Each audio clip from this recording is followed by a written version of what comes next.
welcome. Hello everybody and welcome back to another YouTube video. Today, as you already know by the title, we are going to be discussing cost of living in Ukraine. I'm going to be dividing this under feeding, accommodation, transport. Now, I am going to be talking based on my city. Standard of living is quite different in various parts of Ukraine.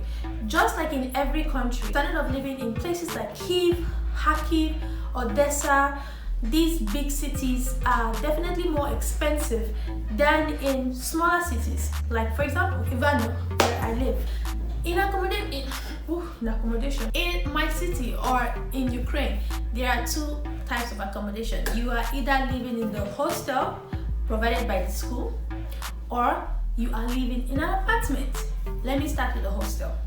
The hostel is paid yearly, and it is for my city right now. As of the time I'm making this video, 2021, the accommodation fee is $400. In the hostel, there are two types of accommodation. You're either staying in a 2-man room or in a 3-man room.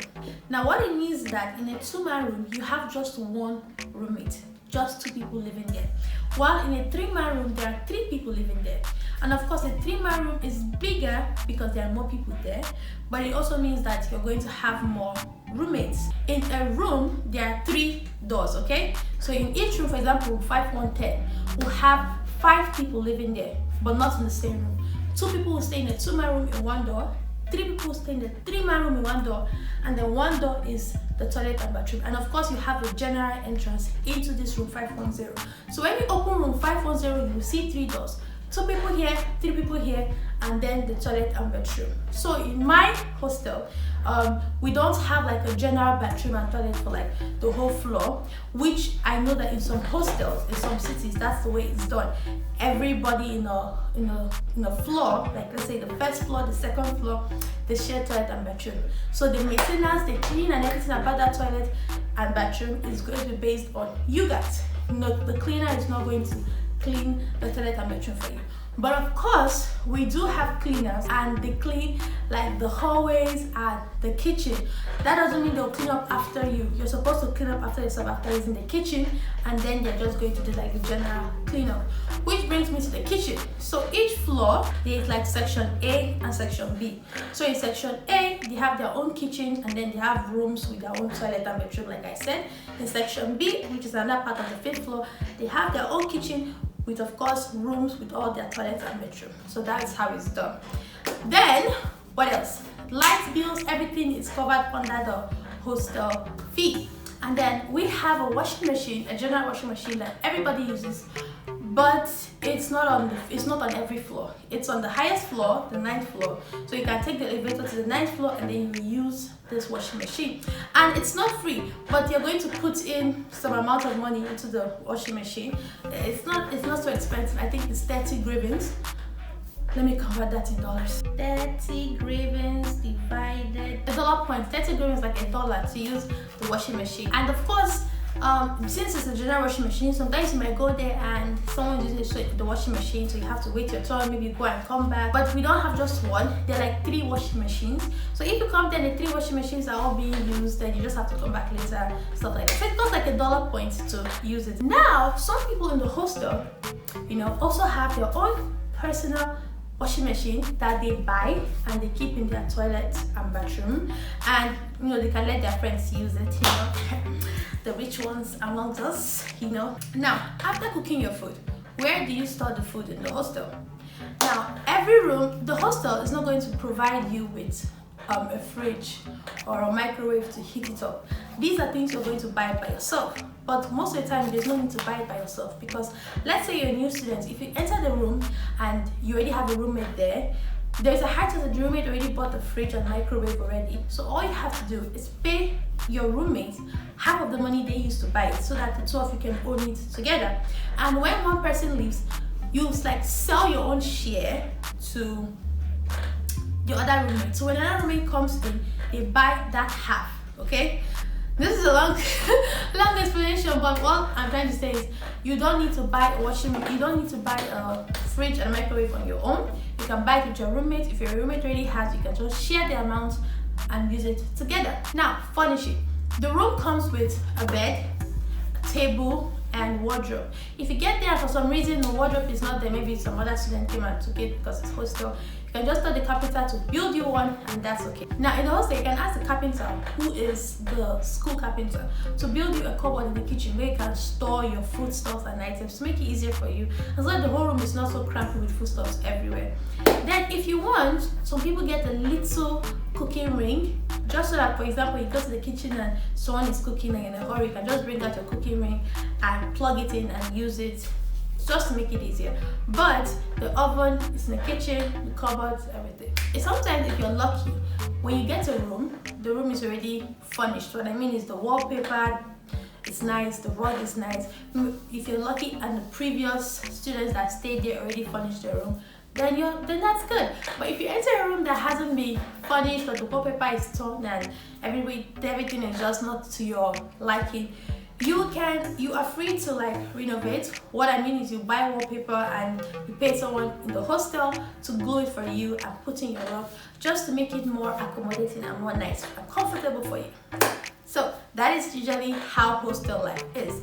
Now, advantages and disadvantages of staying in the hostel.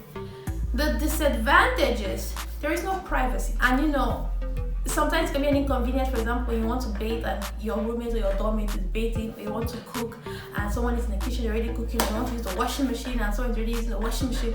Now, the advantage, it is very affordable. Now, apartments, you have various kind of apartments in Ukraine.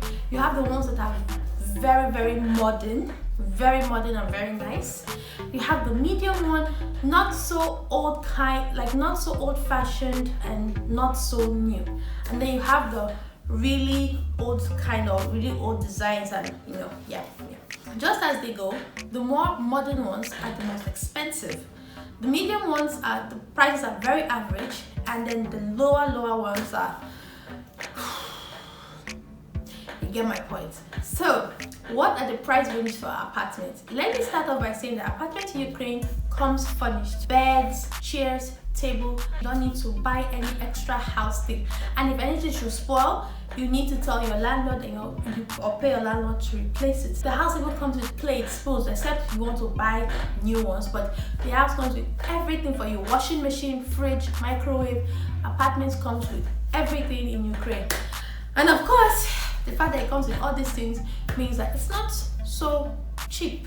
Now, in apartments, you can see 1-bedroom apartments, you can see 2-bedroom apartments, which are like the most common, and then you can see 3-bedroom apartments. Now, 3-bedroom apartments don't always mean 3 bedrooms, like literally 3 bedrooms. It could be 2 bedrooms and a parlor converted into a bedroom, where the sofa are like sofa beds with wardrobes and everything. But they are really good. We also have prices based on the number of rooms. So for example, if you're staying in a 1-bedroom apartment, you want to stay alone, you don't want to have a housemate, you can find prices based on how nice and how modern it is. You can find apartments of 1 bedroom for $300 a month. You can find for $250. You can find for $200. I have not seen an apartment, a 1-bedroom apartment, lower than for up to $100. I think the minimum is $150. And then for 2-bedroom apartments, you can see 2-bedroom apartments for $200, $250, $300, within that range, okay? Then for 3-bedroom apartments, you can find for $300, $350, $200, $250, and I don't think you can find the 3-bedroom apartment for $200, but if you check very well, you might find. So you see, there are various prices based on what you can afford. So let's say you have a housemate, you guys are just two, so you're staying in a 2-bedroom apartment, and the house rent is $250. That means in a month you're going to be paying $125, because you're going to divide their rent by 2. Besides this rent fee, you're also going to be paying bills. Now, what does bills entitle? Light bill, water bill, heater. You're going to pay for like the trash. So bills is now depending on how you live your life.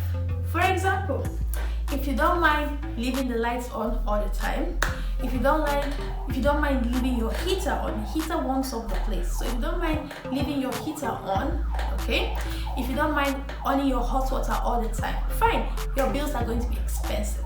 So your bills are going to be based on how you minimize things. To minimize bill, I turn off the lights during the daytime. At least I try to. My husband's always on my case because I always forget. And turn it on in the night. Then I turn on the heater only when it's cold. For example, when it's really cold, like snowing. But when you're warm, you don't need to have the heater on. You can just turn it off, okay? Then the water bill, the water heater, you can turn it off and only turn it on when you want to use it.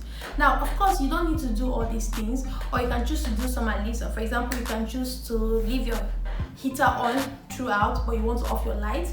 So you can choose how you want to, make things easier for you, how you want to save money. All of these are not necessary, but of course, if you leave everything on, end of the month, you can end up paying $100 and above for bills. But if you carry out these little steps I just told, you can end up paying bills of $40 or less. During summer, you pay way less. So during winter time, your bills are going to be higher because of the heater. Another thing I forgot is your cooker, your gas cooker. So that's another bill on store. So during summer, you can end up paying $20 or less for bills, 30, 40 at most. When it comes to food stuff, some are cheap and some are expensive. Anything Ukrainian is actually cheap. The things that are actually expensive, African food stuff, because as I've said in a previous video, these things are expensive because they're imported. If you're using a lot of Ukrainian foodstuffs and not a lot of African foodstuffs, then your feeding is not going to be so expensive. Some people spend less, some people spend more, but the average is usually 100 to 150 on foodstuff. There are two means of transport in my city. We have the buses and the taxis. Taxis are more expensive, and of course, this varies based on where you're going to. There is a high chance that if you're staying, for example, in my city or in a cheaper city, you can actually spend within, let's say, 150 to 200 on transport and feeding alone. Of course, as I said, this could be more, this could be less, based on how you are. And of course, this is exempting, let's say, going out, because sometimes you might want to go out with your friends, you might want to eat out and stuff. This is exempting that. So I hope I've been able to give you an idea on the cost of living in Ukraine. And of course, my facts are based on where I live and how things are in my city. I hope you found this video very informative. See you in my next video.